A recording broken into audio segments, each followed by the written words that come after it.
Hello दोस्तों, स्वागत है आपका हमारे चैनल पर। यहाँ पर मिलेंगी आपको नई नई और रोचक कहानियाँ। आज हम आपके साथ लेकर आए हैं हर्षवर्धन और कनक के प्यार की लव स्टोरी। एक कॉन्ट्रैक्ट मैरिज, इश्क की दास्तां। सुबह 11 बजे कनक पढ़ाई खत्म करके घर लौटती है। घर पर सन्नाटा है, कोई नहीं होता। कनक डरी हुई बुदबुदाते हुए, घर पर कोई नहीं है। नहीं, मुझे बाहर निकलना होगा। अगर चिरायु आया तो क्या करेगा मेरे साथ? वह जैसे ही बाहर निकलती है, सामने से चिरायु गेट से अंदर आता है। कनक एक अनाथ लड़की थी जिसे चिरायु के माता पिता ने गोद लिया था। पर क्यों, यह कोई नहीं जानता था। चिरायु बुरी नजर से कनक की ओर बढ़ता है, जबरदस्ती करता है। कनक चीखते हुए, छोड़, मुझे जाने दे, कमीने। टेबल पर रखा मेटल वॉश कनक के हाथ लगता है। वो पूरे दम से चिरायु के माथे पर दे मारती है। चिरायु जमीन पर गिर पड़ता है। कनक वहां से भागती है। भागते भागते कनक एक बस में चढ़ती है। दूसरी ओर खुले मैदान में भैरव अपने भाई दिवंगत से फोन पर बात कर रहा है। भैरव, वो हरामखोर हर्षवर्धन मेरे पीछे पड़ गया है। मैं भाग रहा हूँ। दिवंगत गाड़ी से फोन पर, आप चिंता ना करे भाईजान, मैं देख रहा हूँ, आप बस भागते रहो। हेलीकॉप्टर आकाश में रुकता है। उसमें से हर्षवर्धन छलांग लगाता है और भैरव को उठा लेता है। हर्षवर्धन क्रोधित होते हुए, वो मासूम जान थी और तूने उसकी जिंदगी को तबाह करने की कोशिश की।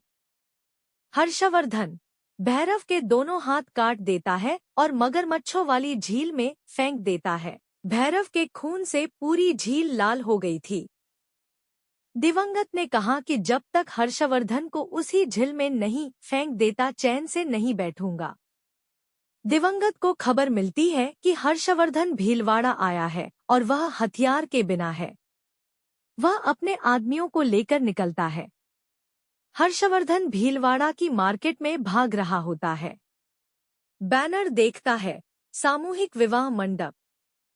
भीतर घुसता है। दूसरी ओर कनक भी उसी मंडप में पहुंचती है। कनक को लगा कोई उसके दुपट्टे को सूंघ रहा है। देखा तो वो चिरायु था। कनक गुस्से में घूमती है, तू? चिरायु? चिरायु शराबी दोस्तों के साथ है। चिरायु, अब तू एक नहीं, तुझसे ब्याह करने को 5 दूल्हे तैयार हैं। कनक भागती है, तभी अनाउंसमेंट होती है, यदि कोई युवक युवती विवाह करना चाहते हैं तो सारी व्यवस्था की गई है। शेरवानी, जोड़ा, मंगलसूत्र। कनक अपने नाम लिखवाती है और दुल्हन के कपड़े लेती है। हर्षवर्धन और कनक का मिलन। हर्षवर्धन भी दूल्हे के कपड़े पहन रहा है। दोनों एक ही मंडप में पहुंचते हैं। तभी चिरायु और दिवंगत पंडाल में धमकते हैं। पंडित जी, मुहूर्त जा रहा है, जल्दी मंडप में बैठिए। घूंघट में कनक को बैठा दिया जाता है। हर्षवर्धन कनक को देखता है, उसके गले का पेंडेंट पहचान लेता है। हर्षवर्धन आश्चर्यचकित, ये वही है। कनक, हम कॉन्ट्रैक्ट मैरिज करना चाहती हूँ, सिर्फ 4 साल के लिए।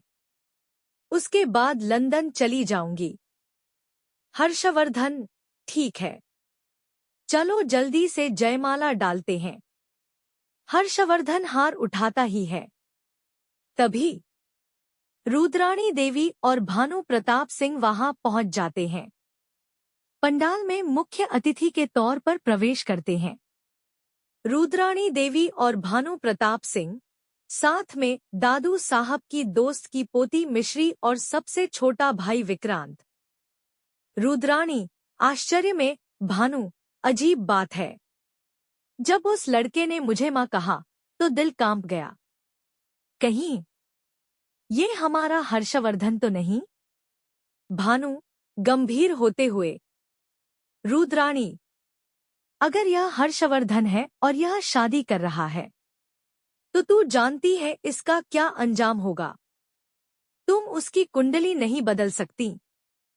रुद्राणी, आंखों में आंसू, फिर भी एक माँ का दिल कह रहा है यह वही है। इसी बीच हर्षवर्धन का हाथ रुकता है। रुद्राणी, हर्षवर्धन से बेटा माता पिता नहीं है तो मान लो मैं ही तुम्हारी माँ हूं और अब अपनी दुल्हन को वरमाला पहना दो। हर्षवर्धन धीरे से जी माँ सा फौरन सुधारता है। जी रानी माँ सा। चिरायु हंगामा करता है। कनक का घूंघट हटाने की कोशिश करता है। हर्षवर्धन गुस्से में, हमारी बिंदनी का चेहरा देखने का हक सिर्फ हमारा है। दिवंगत हवा में फायर करता है। मंडप में हड़कंप मच जाता है। हर्षवर्धन कनक का हाथ पकड़ता है। मौका अच्छा है, भागते हैं। हर्षवर्धन दिवंगत को पकड़ लेता है। हर्षवर्धन, वो लड़की तुम्हारे लिए कोई भी हो, पर हमारे लिए वह हमारी बहन थी, और जो बहनों पर बुरी नजर डाले उसके लिए मैं हर्षवर्धन काल नहीं, महाकाल हूं। हर्षवर्धन दिवंगत के पेट में खंजर घोंप देता है। मौका मिलते ही भीड़ में छिपते छिपाते कनक और हर्षवर्धन बाहर आते हैं। भानु प्रताप का फोन आता है, अगर भीलवाड़ा में हो तो मिलो। हर्षवर्धन, फोन पर थोड़ी गड़बड़ हो गई है, मिलते हैं उदयपुर में। कनक ने अपना घूंघट हटा लिया। हर्षवर्धन उसे देखकर मुस्कुराता है। कनक हर्षवर्धन को देखकर बोलती है, तुम क्या क्या मेरी शादी तुमसे हुई है। जैसलमेर के होटल में कनक नशे की हालत में थी। गिरती है। हर्षवर्धन पकड़ लेता है। चिरायु दरवाजा पीट रहा होता है। कनक, उसने हमारे जूस में कुछ मिलाया था, मुझे यहीं रुकना होगा। वो हर्षवर्धन से लिपट जाती है।